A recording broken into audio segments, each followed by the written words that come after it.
We begin the Gemara today on the bottom of Daf Lamed Aleph Amud Beis, where it says Haba ala chaysai. So this is going back to what it said in the Mishnah, that when it comes to the halacha of knas for a person that violated a naira, so this applies even in a case where the person he had a relation is a sister, a father, sister. These are all examples of kares. And the chiddush of the Mishnah was that even though there's a punishment of kares, but there's also a punishment of knas.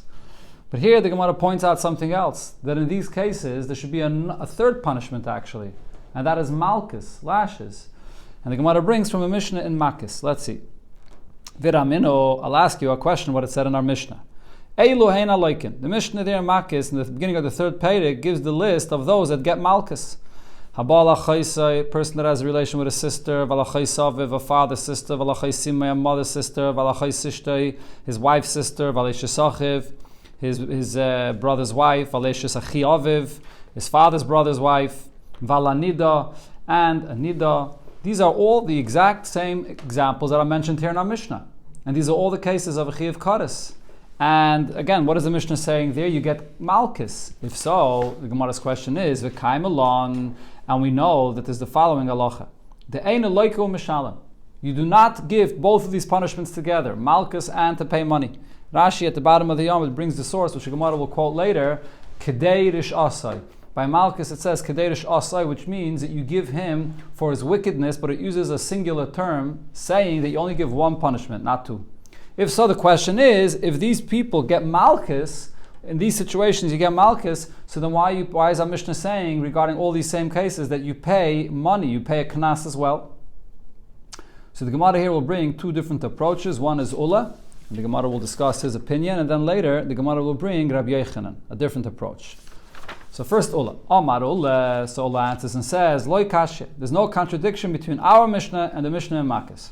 Kan ba'achoysei naira. Our Mishnah is speaking about a person that has a relation with his sister and she's a naira.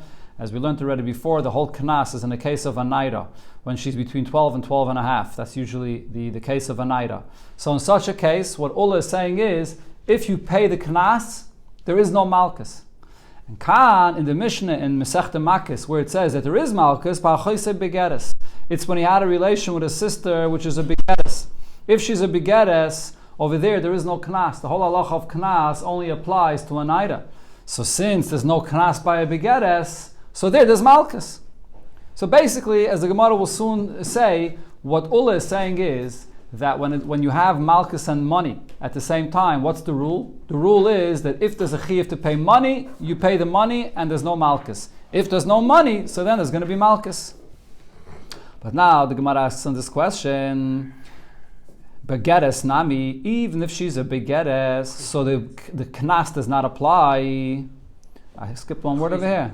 Yeah, achayse begeres nami. So even if the knas doesn't apply, but there's other payments that you have to pay to a girl that you violated her, that you had a relation with her against her will. And what are they? Besides the knas you have to pay, you also have to pay for embarrassing her, and also pagam. You defiled her, or you blemished her, which means that her value now goes down. If her father would ever want to sell her to be a maid, or she could sell herself as a maid, and the master pays a certain price, but now that someone defiled her price goes down. So if so, you have to pay her baishas and pagam in addition to the knas. So what are you telling me? That in the Mishnah and Makis, there's no money payment that applies because she's a begeres. There's no knas by a begeres, but there still is baishas and pagam. So why is the man that is getting malchus? Answers the Gemara, we'll have to say b'shoite. That Mishnah that says you get malchus is speaking about a person that had a relation with this girl that's a shaita. She's mentally deranged. So there is no knas, and there's also no payment either. There's no embarrassment, and her value is not going down because nobody's buying her as a maid. Frek the Gemara, but there's still another money payment. There's another payment that you have to pay, which is tsar. When the very fact that you caused her, you afflicted pain upon her, that itself is something you have to pay for. So there's still a money payment here. So why is she getting malchus? Answers the Gemara, b'mafuta. It's in the case, that Mishnah that says you get malchus is in a case where he didn't do it against her will, but he persuaded her. In such a case, there is no tsar involved. So therefore, there's no money payment there. So now the Gemara goes back and says, Hashta dasas lahachi. Now you're saying that we're talking about a woman that she was persuaded and not she was forced. So then you could say that Mishnah in Makis that says that the man will get malchus because there's no money payment there. It could even be speaking about a case where he had a relation with his sister, which is a naira. But what is it speaking about? B'yisaima u'mefutta. It's speaking about a case where she's a yisaima, she has no father, and she's a mefutta, she was convinced, she did it willingly. So what's the significance of yisaima? What happens to the knas that the man has to pay? Usually the knas that the husband, or the man, it's not a husband, sorry. The knas that the man pays goes to who? To the father. Father is the one that gets this knas, as the pasuk clearly says. What's in a case where there's no father? She's a yisaima, then she gets the knas. In a case where she's the one that gets the knas, if she went into it willingly, so then she's meichel any payment. In such a case, she was meichel any payment because she allowed it to be done to her. So therefore, in such a case, since there's no payment, there will be knas. Okay, so this is the way Ula explains the Gemara Makis there. So again, the point here is, as the Gemara now spells out, let's see, Alme, what do we see from all of this? Kasava Ula's opinion here is, anytime when you have two penalties, there's a payment and there's also malchus, so the rule will be, the money you have to pay. But milka and there is no malchus, and therefore, Ula said the only reason why Masech the Makis there's malchus is because there's no money. Over there, it's speaking about a situation where there's no payment.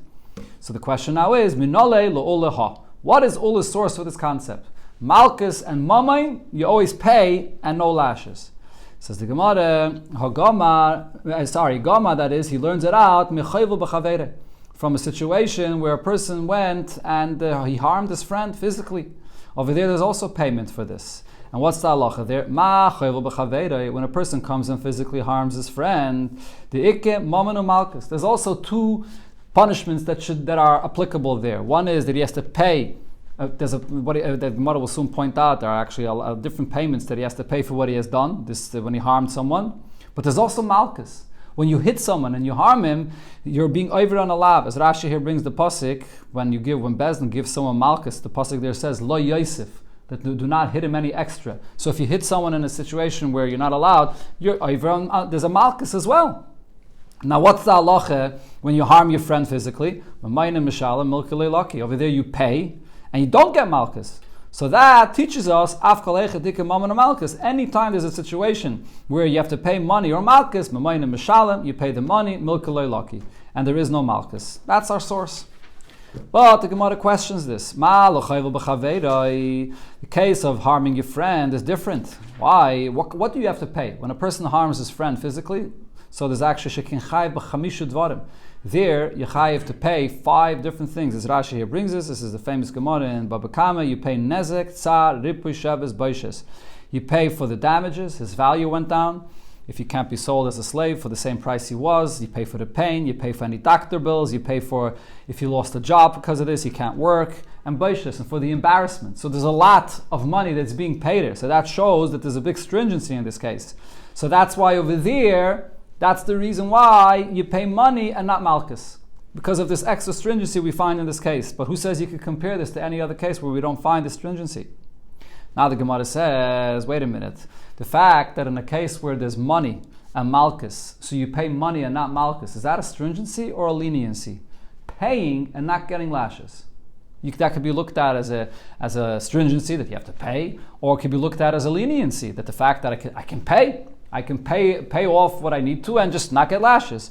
So the Gemara says now, if you're going to take the approach and say, the fact that we're telling this person that he gets no malchus, but he has to pay, so that's actually considered to be a leniency. So now you can't tell me what you just said, that case of chayvel is different because there's an extra reason to be stringent. On the contrary, paying is actually a leniency. So it would actually be a kal v'chomer. If over there's a reason to be stringent because you pay 5 different modes of payment, methods of payment, and still you can pay and not get malchus for sure, in any other place we should learn out that should be the same. So now we have to find a special reason on the opposite. Why would we want to be more lenient when a person was chayvel in his friend? So the Gemara gives an opposite svara. Shekain hutar miklale bebezdin.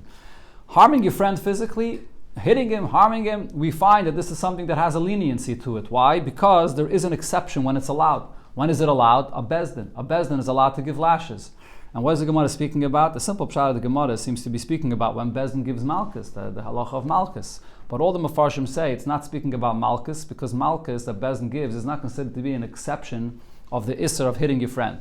That's l'chatchila not included in that isser in the first place. Rather, it's speaking about something else. A bezdin is allowed to give lashes to someone if they see it fit for whatever reason. Bezdin is allowed, even in a case where he's not chayiv malchus. And that's what the Gemara here means, that a bezdin has this exception that they're allowed to give malchus. So that shows on a certain leniency regarding this case of chayvul b'chaveda, when you harm your friend. And therefore over there, we allow him to get away with paying and he doesn't get malchus. But you can't learn out from there to any other place that does not have this kula. Okay, so we can't learn out from this case. Chayvul b'chaveda will not be a source. Ella, rather, gomar me'edim zaymimin. This rule that when there's malchus and mamain, so you pay and you don't get malchus, we can learn this from edim zaymimin. What's the story with edim zaymimin? You have a group of edim that came and said an edus that someone is chayiv to pay money. And then you have a second group of edim that come and say, wait a minute, you were with us in a different place. How could you testify about this? So what's the rule there? When it comes to the case of Edim Zaymimin, the Ikam Mamin or Malchus, these Edim that said false testimony, so they have to pay Kasha Zamam, whatever they intended to obligate someone else to pay, now they have to pay, so that's money. But there's also Malchus, there's a lav. Saying false testimony, there's a lav, Leisana, as Rashi brings, the lav of Leisana B'riyach Eit Shokar. So this is a case where you have money and Malchus. What's the halacha there? You pay and there's no Malchus. We can learn from there, any place where there's money and malchus, you pay and there's no malchus. So again, the Gemara will point out that we can't learn out from Edim Zaymimin. Edim Zaymimin is different. And again, the Gemara will do the same thing it did before. It'll show how Edim Zaymimin is different, whether we consider paying money a stringency or whether we consider paying money a leniency. Says the Gemara, Edim Zaymimin is different. If you're going to consider paying money a stringency, I'll tell you that there's something more stringent about this case. Why? Edim Zaymimin is one of the only cases, or maybe the only case, where there's no warning necessary for the punishment. The Edim say false testimony, and then they get a punishment for it without any warning about it. So that's something unique. Now, if you're going to say that the fact that we allow a person to pay money, that this is considered to be a leniency, I'll tell you why over there we're more lenient. In a way, what Edim Zaymimin did is actually less severe. Why? They didn't actually physically harm anybody. They didn't do any physical action in their Aveda. They're just speaking. It's just words. So therefore, there's a certain leniency in what they did. So now we can't learn out to Edim Zaymimin either. So what the Gemara here does is, as it does many times, it puts them both together. Let's use both together, Edim Zaymimin and Chayil B'Chavere, as a source that from both together we see that just like in both of these cases, the Ikam Momen Malchus. There's an obligation to pay, and there's also Malchus. So what's the rule? You pay and you don't get Malchus. So I can learn from there. I learn from to all other places where there's money and malchus, you pay and you do not get malchus. So I learn from both together. The rule when you learn that, this is always what the Gemara refers to as a tzad hashava. When you learn from two together, you can't bring up any particular stringency or leniency that one has because the other doesn't have it. So that shows that leniency or stringency is not the cause of the din. Rather, it's the fact that they are the common denominator, that they're both equal, and therefore we apply the same halacha by both, and we can learn it out to everywhere else, that any time there's money or malchus, what do? You pay and you don't get malchus. But nevertheless, the Gemara still asks here, here the Gemara asks a question which is very unusual, but the Gemara asks, but if you look at both of these cases, Chayvul b'chavere, when you harm your friend, or Edim Zaymimin, shekin yesh bem tzad chomer. They both have something that's uniquely stringent about them, or as the Gemara before said, uniquely lenient about them. They are, even though they don't have the same stringency, but they both have something that's different about them.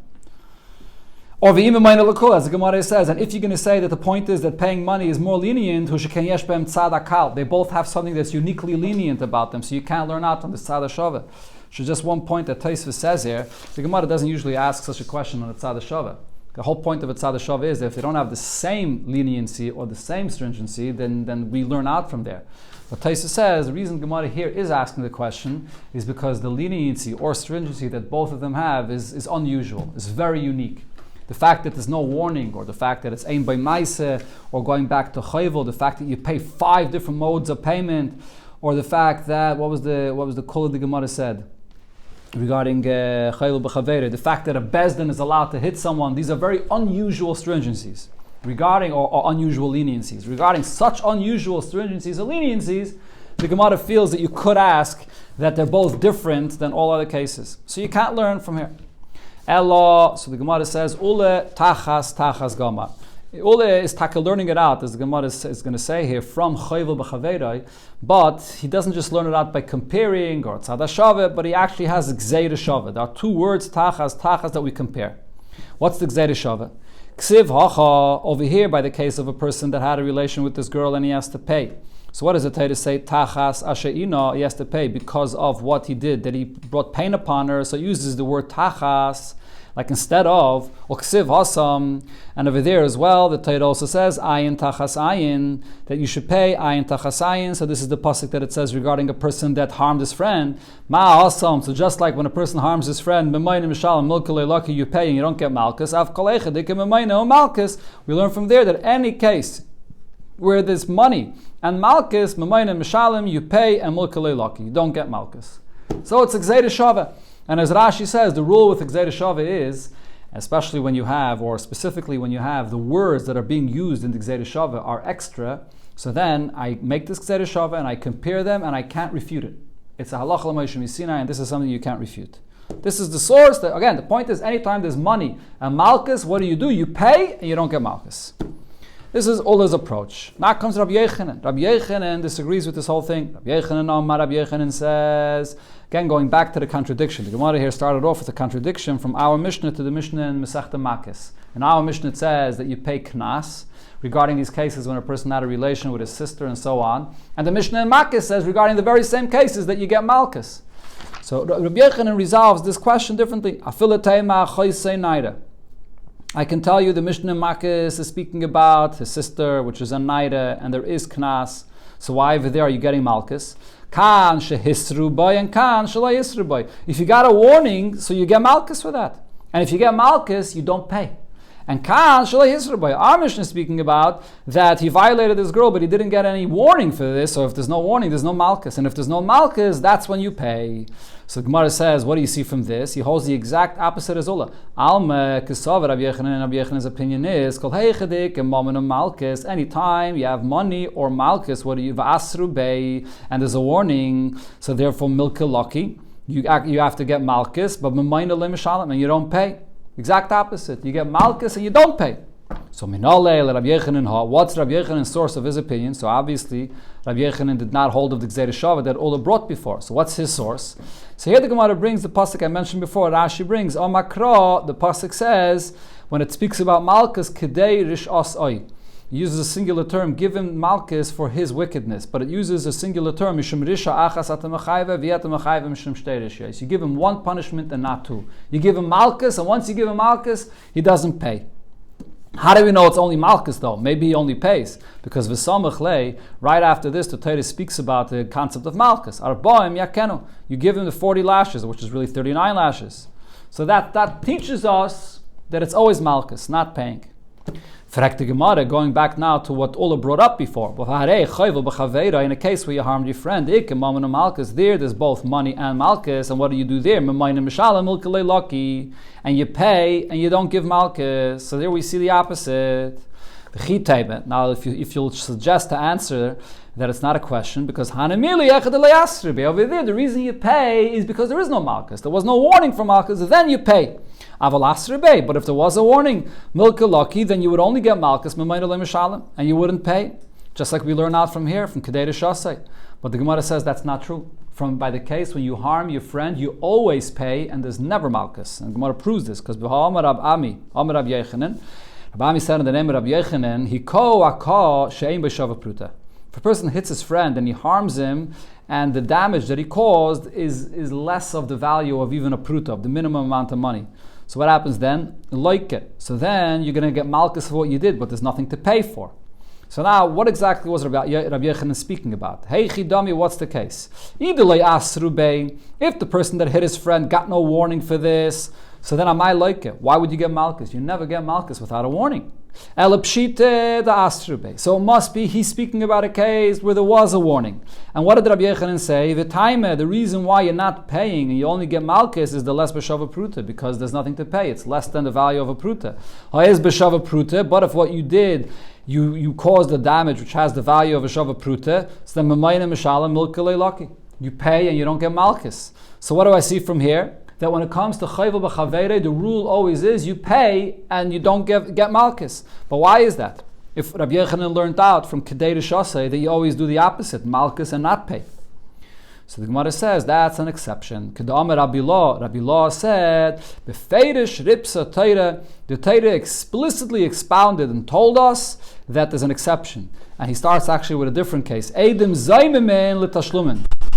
That when it comes to Eidim Zaymimin, that Eidim Zaymimin is an exception, and even though there's two, there's the payment and there's malchus, but nevertheless, what do? You pay and there's no malchus. So that's an exception. Hochanami, over here as well, when it comes to Chayvel B'Chaveirei, B'Feirish Ripsa Teira Chayvel B'Chaveirei L'Tashlumin. The Teira explicitly said that when it comes to Chayvel, when you harm your friend, that you pay and there's no malchus. Heiche Itmid Rabbi Law. Where did Rabbi Law say this point? So we have over here two cases which are an exception that were on Lamed Beis Amud Beis. Where's the exception of Rabbi Law? So he says, So he said it on the following Mishnah. The Mishnah there brings actually an argument about this whole thing. Eidim come and say testimony about an individual that he owes his friend 200 zuz. Then the nimtzu zaymimin. It turns out that they lied. This is the case of Eidim Zaymimin. What happens? So the Tanakama in this Mishnah says, Loikin u'mishalmen, that you actually get both malchus and pay. And this is like arguing with what we had before. I mean, before we learned out that it's only malchus and not pay, or only pay and not malchus. But here, this opinion of Meir here holds it's both. You get malchus and you pay. And he explains, Shalei Hashem mevion l'dei makis, mevion l'dei tashlumin. The lav that you get malchus for is not the same source of the pasuk that says you pay. There's the lav of leisana, that you said false testimony. And then there's another thing, that you wanted to cause your friend a loss, you have to pay for that. That's kashazamam, two separate things. That's how Rashi learns this Gemara here. Divrei Rab Meir, that's Rab Meir's opinion. Okay, but now we come to the Chachamim, which agree to what we said before. Chachamim say, Kala mishalem ein eloike. If you pay, you don't get malchus. Now the question of the Chachamim is, maybe reverse that. V'neina kala eloike ein mishalem. Maybe say that you get malchus and you don't pay. So on this, Rabbi Law explained. Amar Rabbi Law, b'feirish ripsa Torah. The Torah clearly expounded and said, Eidim zaymimin l'tashlumin, that Eidim zaymimin have to pay. Heichon ripsa Torah. Where does the Torah say this? So Mechti, let's see. Ksiv, the Torah says, Vasisim loy kashazamim lasas lachiv. That for these false Eidim, the Eidim Zaymimin, you should do to them what they wanted to do to their friend. What kind of a punishment is the Torah speaking about? It's speaking about a money payment. How do we know? Because right after that it says in the pasuk, yad biyad, that you should pay what they want to take hand for a hand. Why does he use this expression, hand for a hand? Lomali, why is the Torah saying this? Davar aniten miyad liyad. Kashazama means payment of money. Something that exchanges one hand to another. So umayni umamin, that's money. So I clearly see by Eidim Zaymimin that the Torah tells us that when there's two punishments, malchus or payment, you pay and you don't get malchus. Same thing, similar also. Chayvu b'chaveirei nami. But the case when you harm your friend, the Torah clearly tells us that you pay and you don't get malchus. So Mechdi, let's see, Ksiv, the Torah says, Kasha also, Kain, ya also like what the person did, if he went and harmed his friend, so should be done to him. What is the Torah? And then there's another pasuk actually.